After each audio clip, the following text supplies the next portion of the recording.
Addy here, welcome to Holo Quest, and today we're doing what will probably be one of my favorite kinds of videos, and I'm hoping to do more of them moving forward.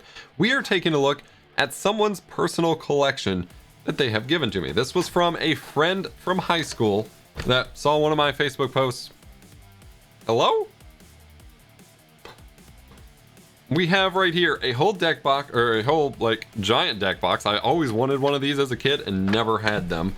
And then 3 Ultra Pro deck boxes as well. This is from a friend I went to high school with who saw one of my Facebook posts about, wanting everyone's older Pokemon and Yu-Gi-Oh cards and stuff if they wanted to part ways with them, because I'm building my collections back up, and as I usually do, I post every 6 months or so about this kind of thing. And he reached out and we got to meet up for a little bit and exchange this stuff.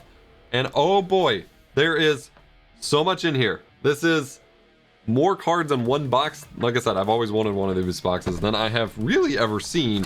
And we have some deck boxes. And this is a mix of both Yu-Gi-Oh and Pokemon in here. This one is mostly Yu-Gi-Oh, so we have Yu-Gi-Oh through here, and then you can for sure see Pokemon here, but I could be somewhat mistaken on what's here.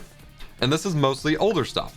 And when he reached out, he actually mentioned, like, hey, this is mostly older stuff. I don't know how much you want it. And that's specifically what I'm after. If you're new to the channel, I love Pokemon cards of all kind, and I'm always hunting for more and looking to take in, collections and things like that. But when it comes to Yu-Gi-Oh cards, I'm specifically interested in more of the classic older cards, especially ones that aren't really played anymore, because I don't really play the game at this point. The game stopped making sense to me after the original series. That was where my personal investment and nostalgia is for.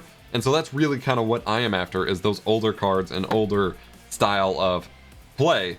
And so I am stoked to be taking a look at this. And real quick here, if we just focus the camera, if we take a look at everything available on this tabletop here, like I said, we've got 3 Ultra Pro deck boxes and this whole thing. And he had an entire chest full with binders of Magic cards. Now I have literally zero interest in Magic the Gathering. I've tried getting into it super casually once or twice in my lifetime and just never stuck with it.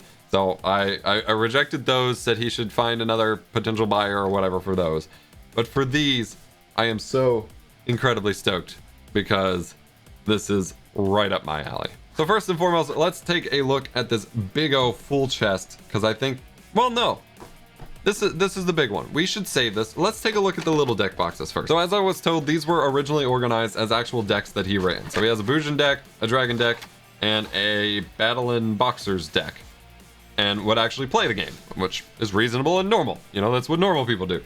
However, there does appear to be other stuff in here. And so we're just going to go through, take a look at the decks, take a look at what cards are inside. For the most part, I may keep the decks together just because I think there's some value in preserving them as is. And that's kind of the thing whenever I take in someone's collection, is and we get these gorgeous Blue Eyes sleeves. Oh, these are to die for. Ooh, we got some sick other ones as well. That's the thing whenever I take in someone's collection, is I try to strike a good balance between adding things to my collection, slotting in, when I'm looking for Holy Grail items or specific cards to fill my collection, but then otherwise I want to leave everyone else's collections intact outside of what I need, so I can always just kind of go back and look at them and kind of preserve their memories in a sense. And there's a certain charm to someone else's collection based on how they originally had things organized and displayed. So here we have the Battlin' Boxers, and this is just set up. That's actually organized how you would normally organize these for display. It's not even been played recently, because we have all of our monsters here. Blue Flame Swordsman, absolutely gorgeous, ultra rare there. I am recognizing quite a few of these cards. That is a good sign. I'm not familiar entirely with the Battlin' Boxer stuff. I do remember when it came out, I think, but I don't know that I was super into it. I love this, I believe, secret rare Bottomless Trap Hole. Absolutely gorgeous. Ooh, Hollow Mirror Force was always a lovely card. Magic Cylinder, 3 of them, was one of my favorite trap cards in the entire game. Nice Regeki. Classic stuff in here. It seems like a solid deck. Now, I am hoping with some of the dual links, and there was another Yu-Gi-Oh! Online thing, that I might have the opportunity. We have holo and non-holo variants of Chronosaurus here. I'm hoping that we will have the opportunity, or I will have the opportunity, to try to get back in and play just classic style again at some point on those online services. That is gorgeous. However, I'm not holding out hope. We got Scarred Warrior. Yeah, see, this gets into the Synchro stuff.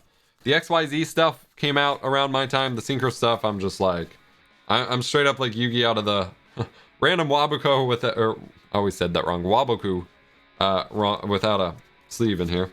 I'm like Yami Yugi out of the 5G's Bonds Beyond Time movie. Synchro, what? Synchro, what? Alright, so that was the Battle in Boxers deck. Let's take a look at the 𝗵𝗲𝗿𝗲 deck.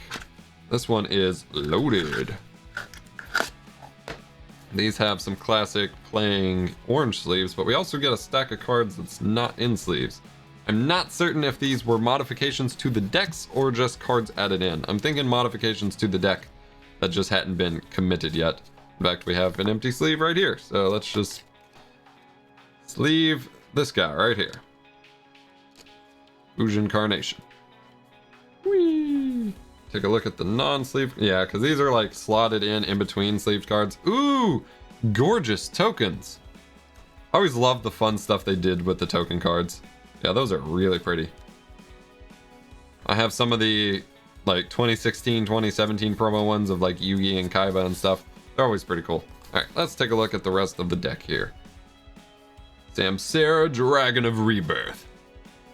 𝗵𝗲𝗿𝗄 Susanoo. I don't know. These are gorgeous looking cards though. I had a buddy who played 𝗵𝗲𝗿 decks and absolutely loved them, and that was like right as I was getting out of... Ooh, yes. Right as I was getting out of the game. And I think he built me one, because a lot of these are really familiar. Like, I played some matches with these, and then forgot to go back to it. These are great. I just love seeing someone's organized deck, actually. This is pretty different than the usual, you know, taking in a collection. Because these are obviously, like, cool cards. They're being added to my collection, whatever. But this is someone's deck as they played it in kind of the organization they kept it in whenever they were using it. And there's, like I said, there's something special about that. Like, most of these... Until I'm like, okay, I want this specific card in a specific place. They're gonna stay where they're at. All right, now we have the Dragon deck. These are completely not sleeved, and it looks like we get some Pokemon cards as well in here. So let's separate those out. I am excited for that. Is this a Dragon deck of Pokemon cards? I'm not sure. We're gonna see. Masked Hero Dark Law. Got two of those. Gear Giant X. Masked Hero Koga. Sometimes they do the text on these cards and look very similar to the fake cards. They're usually used to, at least when I was a kid. I know they do a lot of different things now. Some of these are so dark, they're like hard to see. Don't know why my camera's not focusing on my face there. Some of these, anyway, when I was a kid, a lot of the fake cards were very obvious because like they couldn't just, for whatever reason, I don't know if they were printing them in places that would have known better or whatever, but like the dimensions of the cards were different. They were way more rounded. They weren't just like carbon copies, and the fonts they used were always so... Ooh, Blue Eyes Ultimate Dragon and a 𝗙𝗵𝗿𝗱 rather. Starlight Road with a gold frame. I'm not sure what kind of rarity that is. That is sick. I have not seen that before. Another Bottomless Trap Hole. Five-Headed Dragon. Ah! Always a fun card as a kid. Gorgeous Blue Eyes Holo. Starlight Road. Red Eyes Metal Dragon. Not holo, unfortunately. Man, I'm loving some of these. But yeah, like it was so obvious from the fonts, if nothing else. Like even if you at a glance like didn't recognize the differences in shapes or whatever, the fonts were pretty obvious. And so whenever they start doing the big like hero fonts and stuff, I'm always wondering like, are these secretly fake? Quintet Magician, sick. Eat Cop from the Underworld. Link Karibo. Borolo Dragon.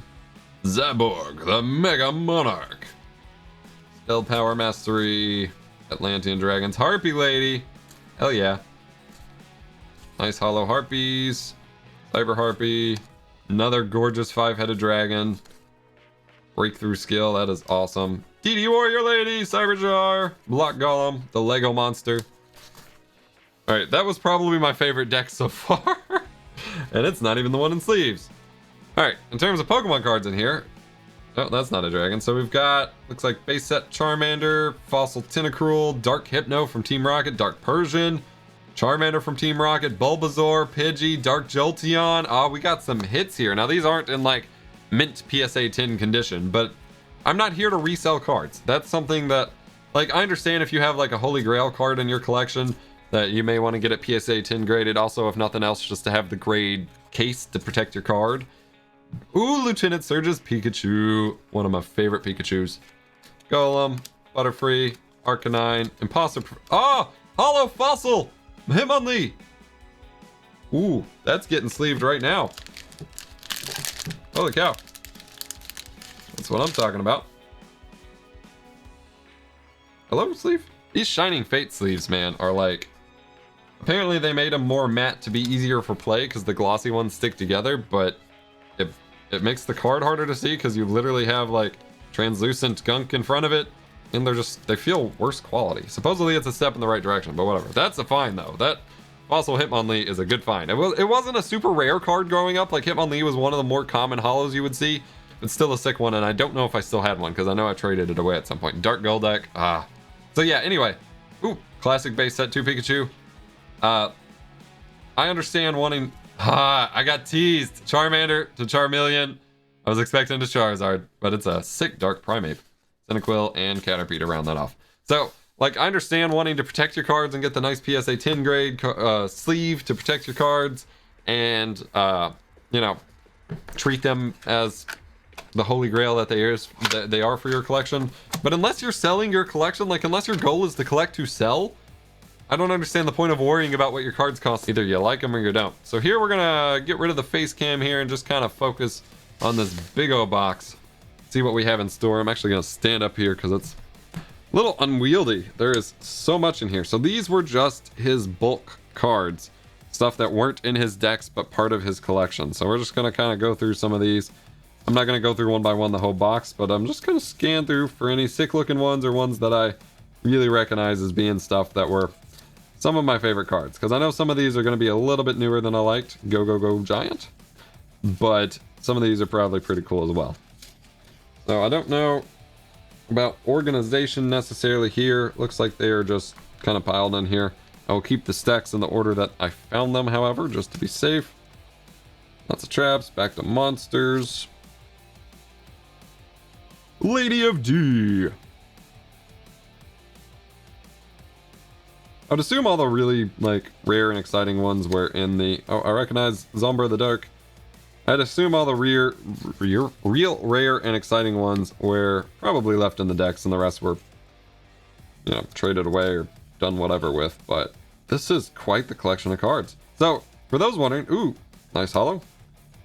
Part of the reason I'm acquiring collections is because when I was a kid... As kids do, we got rid of, sold, I traded off, threw away, whatever. Actually, I had a lot stolen when I was a kid as well. My Yu-Gi-Oh collection, and then what personal collection, Harpy Lady 3?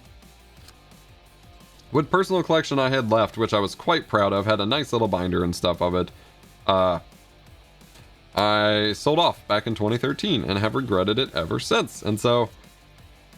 I'm trying to... My impression at the time was everyone was getting rid of their old Yu-Gi-Oh cards and didn't care about them, so it'd be real easy to build my collection back up, and now they're, like, hard to get anymore. Lancer, Dragonite. We always said Dragonite back in the day for the Dragonite cards. Light Pulsar Dragon. Hell yeah. And so I'm slowly trying to rebuild what my collection basically was back in 2013. Vicariously through... acquiring other people's collections, my pack openings where I'm chasing the older cards, things like that. Put these back in this first slot carefully. Alright. Like I said, not going through one by one, just want to see what sticks out. Some of these are so, like, newly opened. I don't know if you can see that with the light, but they're, like, way more obviously, you know, kind of put together and have never been played with too much, which is pretty cool to see. Giant Rat, Terraforming, Bazoo the Soul Eater. This is a lovely collection here, and this should help me fill in a lot of the gaps of what I had, because I had a bunch of bulk, but they were like, a lot of the stuff that I had, Nightmare Penguin, hell yeah. A lot of the stuff I had I really appreciated, and so filling in those slots of the cards I remember, the cards I loved, is kind of important to me in a way.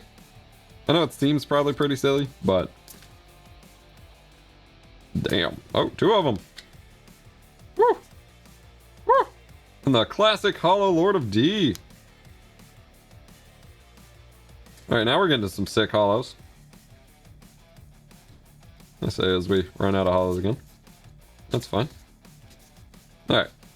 Keep those safely packed together. Don't want to crease anything around any corners, cause any harm. Oh, here we go. Right on the top. Classic Millennium Shield. The Tyrant Neptune. Those will quit falling over. Polymerization. Classic Blue Eyes there. Double or nothing. Nice. Like wherever I divided them, suddenly there's a little, like, short burst of holos. And I'm not even only after holos. Those are just the obvious, exciting ones to feature. Alright, gonna quickly run through the rest here. Dark Flare Dragon. Another Blue Eyes. Horus the Black Flame Dragon. I remember that one giving me lots of trouble. Back when trap cards were a little bit lighter than they are today. They had some print runs like that. Wabuko!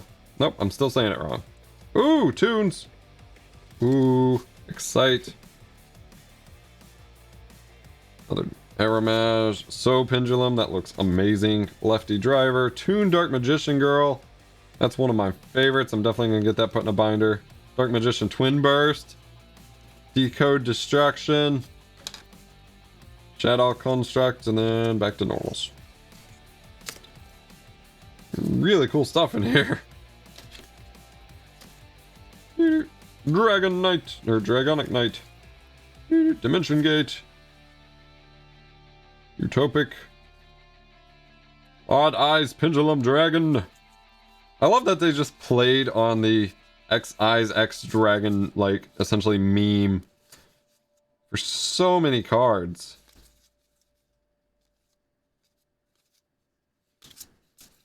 You'd think at some point they wanted to escape it, but instead they just kind of embraced it. They're like, how many blank eyes, blank dragons can we make? Alright, I'm going to take out the Pokemon stack so we can more easily access the rest of these, so I can quickly get through here. I do need to wrap this video up. This one is packed to the brim. And most of these, ooh, a lot of these are older it looks like, but they are like Red Eyes Darkness Metal Dragon and Red Eyes Black Dragon. A lot of these are like Dark Flare Dragon. Clearly never played, they're just like put in here. That was a cool aspect. I mean, obviously for certain collectors, the cards lose a ton of value once you start having them played and damaged and things like that. But that was always a cool thing about collecting Yu-Gi-Oh! Over Pokemon, is, especially as a kid, at least for my circles, people played Yu-Gi-Oh! A lot more than they played the Pokemon game. Like, Pokemon wasn't played that often. Yu-Gi-Oh! Was. And so whenever you're like trading cards with people and stuff, you get a lot more worn out cards that were actually played, which again, in some ways would ruin the value or like detract from the value, but in other ways makes them more cool because you get to see kind of which one were someone's favorite cards that they played, and that would be the most worn out ones and things like that. Alright. A lot of these are kind of stuck. Odd Eyes Dragon. Very nice. A lot of these are kind of stuck together. I'm not going to force them separate right now. Lord of D. Injection Fairy Lily. I used to have one of those that was a gold text ultra rare that someone stole from me, and I have always been upset about that because it was a really cool card and just one of those I never really encountered very much again. Oh, here's a fake one. I'm pretty sure this is fake. Maybe not though. The centering's off, the text looks wrong, the colors look wrong. It has the seal, but it kind of looks fake to me. Like it stood out immediately. But maybe not. Alright. For the final section, let's take a look at these Pokemon cards. Oh, it does look like we have some magic together here. Like I said, I have zero understanding or interest in magic. We'll just set those aside. Let's see. These are probably not worth much. This Machop is destroyed, but we do have, like, these are classic cards. Like, filling in, I'm hoping to set some binders up so I can try to, like, start working towards, you know, master sets of these older sets that I collected as a kid. And so having even this bulk for it is really nice. Some of these are super nostalgic for me, including the All-Seeing White Tiger, even though it's a Yu-Gi-Oh card. We got more Fossil, base set 2, Rocket, Glorious Charmeleon split in half here. These were the cards we played with every day when I was a kid and took for granted. First edition Jigglypuff. And now they're just like considered rarities. These are almost liquid gold to some people. Base set 2 energies. Lieutenant Surge's Eradicate. Oh my god, so many flipping. These bring back so many memories. Rock's Full Picks, Imposter Professor Oak's Revenge, Tangela, Goop Gas Attack, Chemical Warfare in our children's card game, Ruin Wall, Dark Gloom. These are glorious. I am so stoked for this. Obviously, there's quite a bit of duplicates even in here, which was the case like when we were collecting as a kid. This definitely gives me a good basis to clear out some of the commons and uncommons that at one point in my life I was like, no, those are goofy commons and uncommons. I have no use for them. Get rid of them. And now I can start filling back in my collection. So this was just kind of a goofy video for myself that I had been putting off, kind of sorting through this collection until I filmed my initial reactions to seeing everything. But oh boy. Super grateful to my friend from high school who donated me his entire collection. I am still seeking out other collections, especially more for Pokemon. And if you are interested in parting with yours and want yours to go to someone who is a collector and not a reseller that's gonna just flip it or whatever, you can contact me. But I am so stoked for this, and I am so stoked, like I